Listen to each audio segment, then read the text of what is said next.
गांव के किनारे बसे एक छोटे से मिट्टी के घर में रामप्रसाद नाम का आदमी रहता था।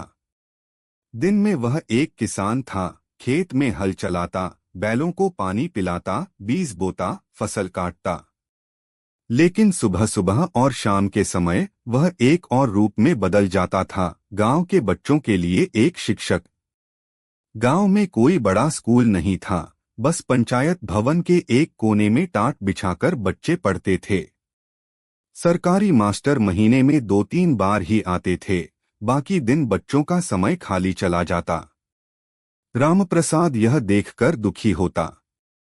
उसने कभी खुद शहर में पढ़ाई का सपना देखा था, लेकिन घर की गरीबी ने उसे 10वीं के बाद ही पढ़ाई छोड़ने पर मजबूर कर दिया। फिर भी जो सीखा था वह दूसरों को देने की इच्छा उसके भीतर जिंदा थी। सुबह 4 बजे रामप्रसाद उठता। पहले गाय भैंस का दूध निकालता, फिर खेत की तरफ निकल जाता। सूरज निकलते निकलते वह अपनी खेती में हल चला लेता। 8 बजे तक खेत का काम निपटाकर जल्दी जल्दी नहा धोकर पुराने कुर्ते पाजामे के ऊपर अपनी एकमात्र साफ सुथरी सफेद कमीज पहन लेता। हाथ में पुराना थैला उठाता जिसमें एक रजिस्टर, कुछ पेंसिल और चौक के टुकड़े होते। गांव के बच्चे पंचायत भवन में उसका इंतजार करते। वह उन्हें जोड़ घटाना, गिनती, हिंदी की कहानियां और कभी कभी दुनिया के नक्शे की बातें भी बताता। बच्चों के लिए यह सब नया और रोमांचक था। गांव में हर कोई रामप्रसाद के इस काम को अच्छा नहीं मानता था। कुछ लोग कहते, अरे रामप्रसाद, यह पढ़ाई लिखाई का नाटक छोड़ अपने खेत पर ध्यान दे।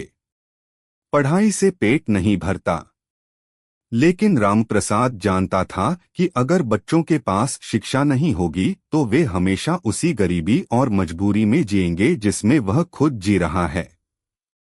एक साल बरसात ठीक से नहीं हुई। फसल आधी रह गई। रामप्रसाद के घर में खाने के लाले पड़ गए। घरवाली सावित्री ने कहा, तुम्हारा पढ़ाने का शौक ठीक है, पर इस बार खेत में जितना समय दो उतना ही घर के लिए अनाज बचेगा। रामप्रसाद ने सिर झुका लिया। लेकिन अगले ही दिन वह फिर बच्चों के बीच था। शायद यही उसकी जिद थी कि मुश्किलों में भी सीखने और सिखाने का काम न रुके।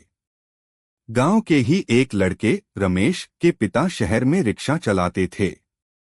रमेश पढ़ने में तेज था, लेकिन किताबें खरीदने के पैसे नहीं थे।